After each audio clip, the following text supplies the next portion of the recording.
told you guys a while back I started this podcasting network called Pioneer, and one of the first podcasts that I added to the network was called Honest Women with Andrea Berkeley and Jessica Hutchinson, and it's really, really good. It's really, really good. That's why they're part of the network. They are two therapists, and they just give out advice and personal details about their own life in a way that really makes their advice palpable, and you connect on such a personal level. So we started doing this free therapy Thursday a while back. This was Kristen's idea. Yeah, because we're all of us are such huge advocates of therapy on the show. I think all of us are in therapy, which is also why we're in radio. The two kind of go hand in hand, this whole validation and attention seeking thing. And we preach a lot about therapy, but I know there are some people that's just not an option for them, whether it's financial means or otherwise.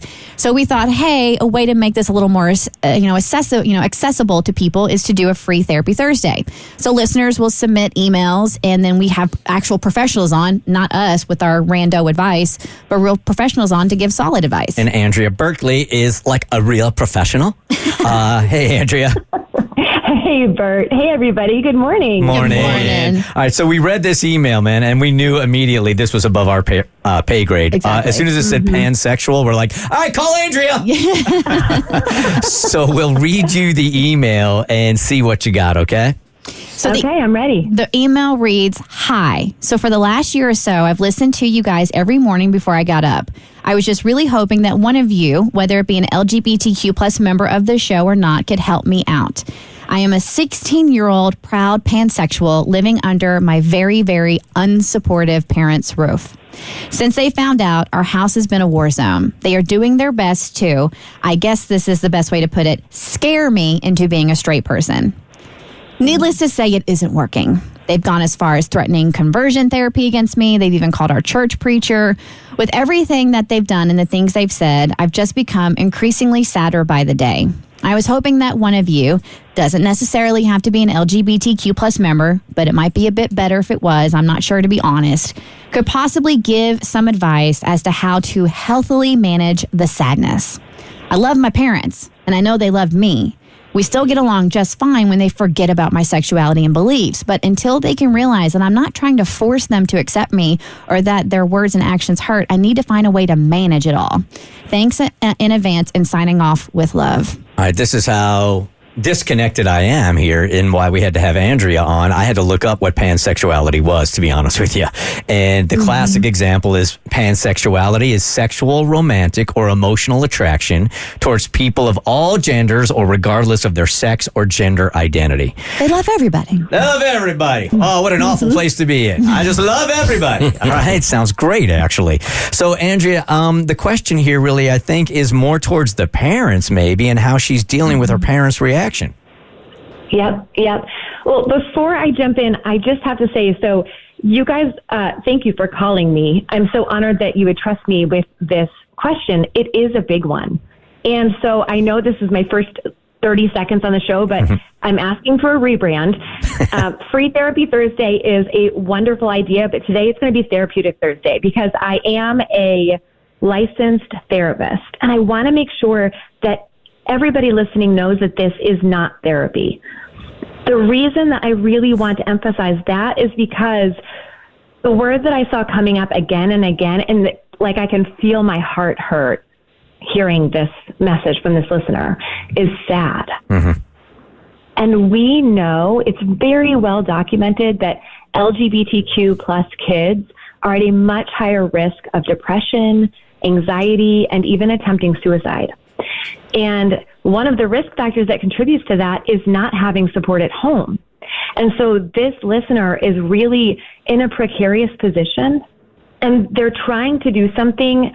Handling this level of sadness, it could turn really quickly into pretty deep depression. And so I just want this listener to know that they, in addition to what I'm about to say, that they deserve and probably need real mental health support from a therapist that works with them directly. And not one, by the way, that practices conversion therapy. That is banned by many states in the U.S. It is not allowed according to the American Counseling Association. So someone who practices that is obviously not the person that you want to see. I actually recommend that you reach out to or research the Trevor Project, where therapists are really well versed in offering not just therapy or ongoing therapy, but even crisis therapy. So if you're in a bad situation, if this gets to be too much, I want you to know that you can text the word START to 678-678, and you can be connected with a crisis counselor that can help support you, one that's knowledgeable and one that can really step in. That's a really important one right there. Why don't you repeat that, and then we'll put that up on the website as well. Yes. So you can connect with counselors from the Trevor Project by texting the word START to 678-678. It's really easy. They're available 24 hours a day. And these are people who understand you, who support you and affirm you, and that is what you deserve. 100%. So how do you want to tackle this today then? Oh, man. Okay. So it doesn't mean I don't have opinions. I certainly do. And it doesn't mean that I don't have good advice. I certainly do. So the first thing that I know, and Bert, you mentioned this, is that this young listener's community has been shaken, right? The relationship with the parents. And that's something that sounds like it's been very positive and supportive and loving in every other area, but not this one. So of course you're sad, and of course you're hurting. And what we want to do is find a way to really shore up your community outside of your home, right? We want to find some friends, like I said, a therapist, a support group that can really fill in the gap while you're experiencing this break in relationship with your parents.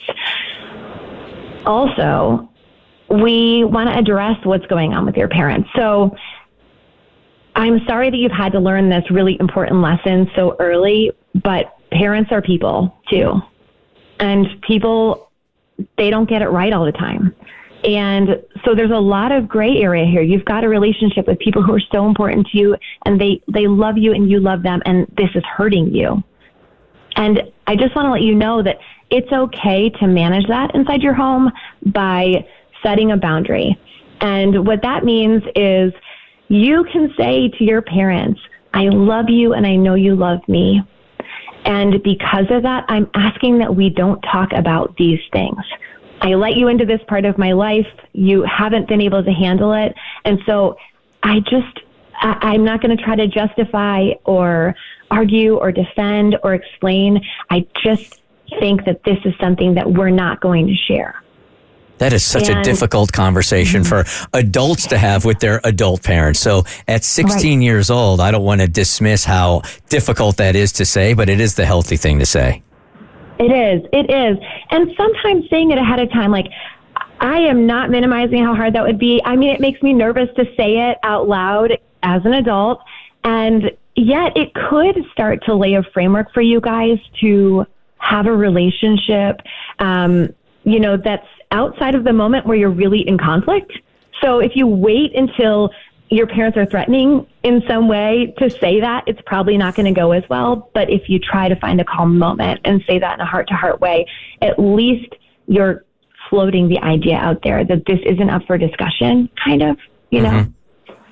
Angie, I want to ask you this question also because I feel a little bit more harsh inside when it comes to the parenting of this situation than you are.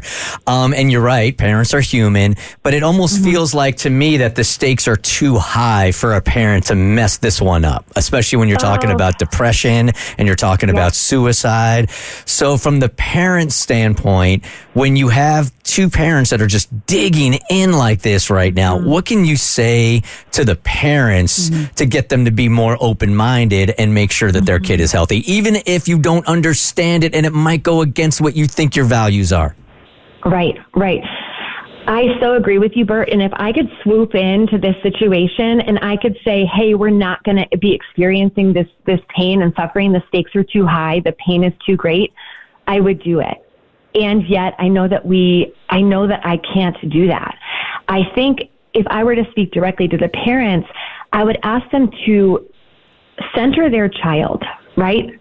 At the end of the day, they have obviously a religion that's speaking into their world. They have their own experiences. They have the things they understand or don't understand. But at the end of the day, it's their child. that matters. And we want to put that child first. You can love your child fully and completely without getting them or understanding everything that they are or everything that they do. Andrea, good idea or a bad idea? So I thought this 16-year-old was so eloquent in their email, obviously mature beyond their years with what they're having to deal with right now. And I know the words can be very hard to find to speak to your parents when you're in a situation like this. So good idea or a bad idea if they sat their parents down, like you said, during a calm moment, not when like everything is, they're in the heat of a moment, in a calm moment, and just said, hey, I want you to listen to something, and played this segment for them. I mean, I love that idea. Like I said, I wish that I could sit down with this family and walk them through more. You know what I mean? But sure, I think this is a good version of triangulating, right? Sometimes in the heat of the moment between a parent and a child, or a wife and a husband, or any pair of friends, right? The emotions take over and they can't hear. But sometimes if you bring in another perspective, an outside source, parents can go to the Trevor Project website too, and they can try to understand their child more. They can understand their child's experience, right? Because if you can turn your eyes away from this content of, well, what is it that you believe? Who is it that you are? And what do I think about that? And you turn your eyes back to the person, and you understand that this person, your child, your beloved child, is hurting and in pain because of this. I think you can bridge some of that gap. That's great. Great advice. Andrea, I'm you. proud to have you part of the Pioneer Network. You're outstanding. Yeah. This is an impossible task here to try to tackle this in 10 minutes. And I like your rebrand, Therapeutic Thursday. I like it. It's Andrea Berkeley, Jessica Hutchison also. It's called Honest Women. It's a really, really great podcast. I'm very proud to have it on Pioneer. All right, we will talk to you soon. Thank you. Talk to you soon. Thank you so much, everyone. Bye-bye. And it's worth mentioning again, Trevor Project. Yes. Okay? Parents, kids, both can go. Trevor Project. The Bert Show.